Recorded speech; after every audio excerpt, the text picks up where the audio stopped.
tindakannya cepat, berani, harus berani, tidak populer, tidak apa-apa. Karena yang nomor satu adalah soal keselamatan.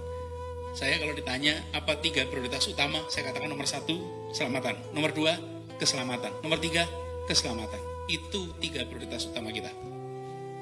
Tidak ada yang lain.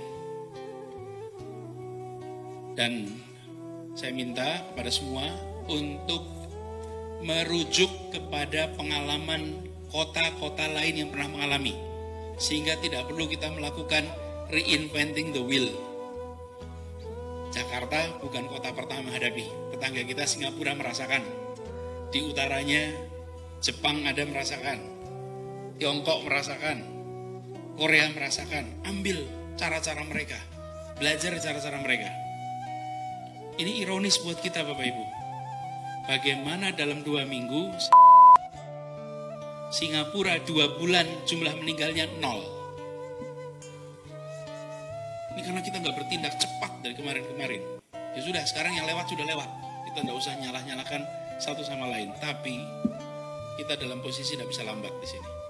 Jadi saya minta dalam semua rencana, Bapak Ibu dengarkan pendapat teman-teman yang expert di bidang medis.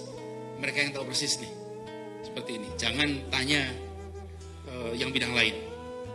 Karena ini adalah, kalau pertempuran tanyanya pada infanterinya nih, yang perang nih. Yang perang paling depan siapa? Tenaga medis. Mereka ceritakan langkahnya apa, tindakannya baik kita lakukan. Jadi untuk populasi secara umum, saya selalu sampaikan social distancing, menjaga jarak. Ruang rapat ini saja sudah dibuat berjarak. Lalu yang kedua, Pak, yang sangat mendasar sekali adalah menyadarkan tokoh-tokoh masyarakat bahwa semua kegiatan yang sifatnya mengumpulkan orang dihentikan. Meskipun kegiatannya mulia, pengajian itu kurang mulia apa coba? Peribadatan kurang mulia apa? Tapi pada saat ini itu cut off, potong. Nah, Ibu sekalian, perlu ada kampanye masif. Tadi malam saya juga sampaikan pada Karotapun, keliling semuanya, seluruh.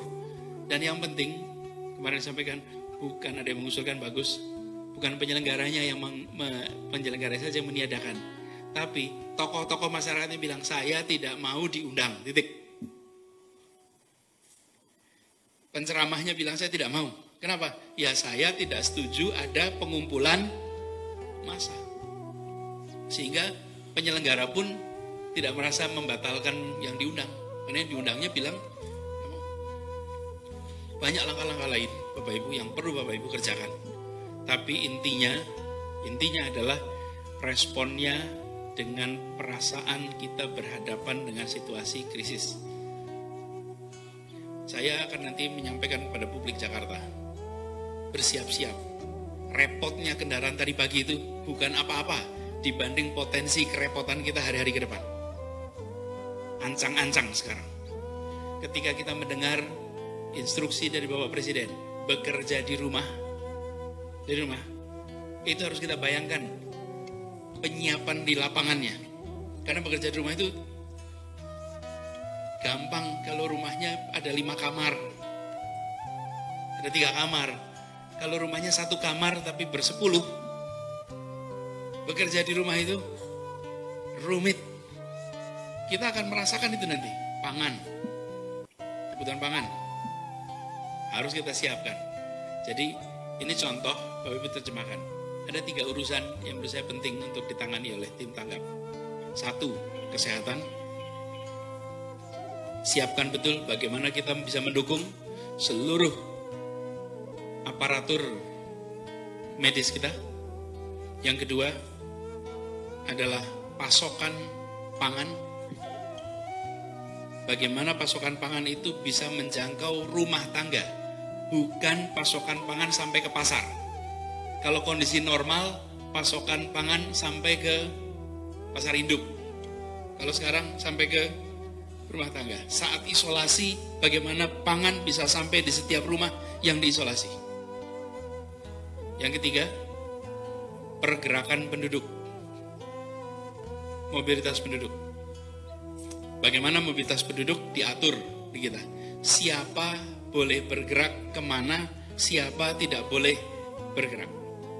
Siapa tinggal, siapa tidak.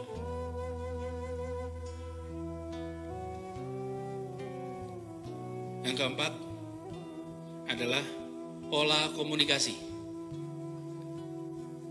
Interaksi antar aparatur negara, baik Pemprov dengan jajaran TNI, polisi, lalu Pemprov dengan masyarakat, dan antara masyarakat dengan masyarakat yang lain.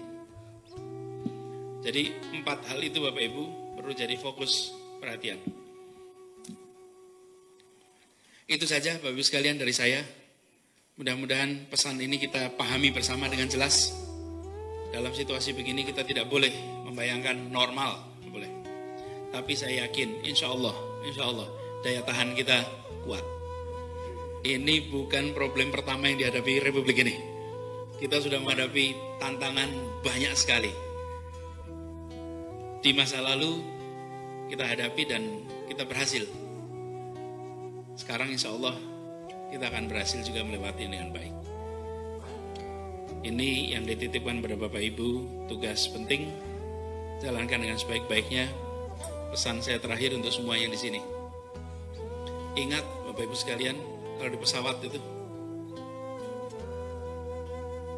ada tulisan, bila kondisi pesawat dalam status emergency dan masker udara itu jatuh, maka pasang dulu masker itu untuk Anda, baru membantu yang lain.